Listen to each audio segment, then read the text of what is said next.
ഞാനിപ്പോൾ ഉള്ളത് സരസ് മേളയുടെ ഫുഡ് സ്റ്റാളിലാണ്. ഇന്ത്യയുടെ വിവിധ സംസ്ഥാനങ്ങളിലുള്ള ഫുഡുകൾ, വിവിധ രുചികൾ ഒക്കെ ആസ്വദിക്കുവാൻ താല്പര്യമുള്ള ആളുകൾക്ക് അവസരമായിട്ടാണ് ഇത് വന്നിരിക്കുന്നത്. ഈ സ്റ്റാളിൽ തിരക്ക് കണ്ടാൽ തന്നെ നിങ്ങൾക്ക് മനസ്സിലാവും എത്രത്തോളം ആളുകൾ ആസ്വദിച്ച് ഫുഡ് കഴിച്ചുകൊണ്ടിരിക്കുകയാണ്. ആൾക്കാരുടെ എല്ലാം മുഖത്തേക്ക് നോക്കിയാൽ തന്നെ അറിയാം.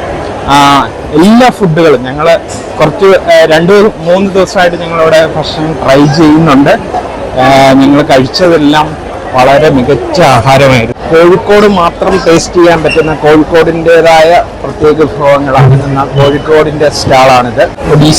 ഒഡീസയുടെ സ്റ്റാളാണിത്. ചില്ലി ചിക്കൻ, റുമാലി റൊട്ടി, ചിക്കൻ പക്കോട. ആലപ്പുഴയുടെ ഒരു ചെറിയ ചായക്കടയാണ്.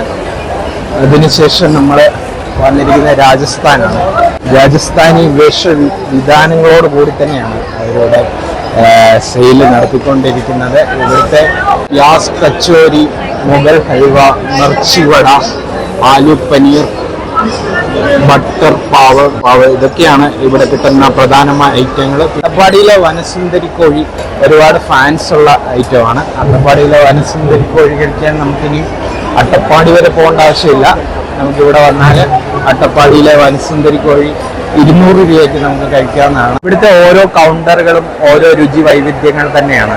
കഴിച്ചു നോക്കി തന്നെ അത് അറിയുക തന്നെ വേണം. അപ്പോൾ അടുത്ത ദിവസങ്ങളിൽ ഞങ്ങൾ ഓരോ കൗണ്ടറുകളിലെയും ഫുഡുകൾ സ്പെഷ്യലായിട്ടുള്ളത് നിങ്ങളെ തീർച്ചയായിട്ടും പരിചയപ്പെടുത്തുന്നതായിരിക്കും. എന്തായാലും നിങ്ങൾക്ക് ലഭിച്ചിരിക്കുന്ന ഈ അവസരം പരമാവധി വിനിയോഗിക്കണം എന്ന് മാത്രമാണ് എനിക്ക് നിങ്ങളോട് പറയാനുള്ളത്. അപ്പോൾ നാളത്തെ വീഡിയോയിൽ വീണ്ടും കാണാം.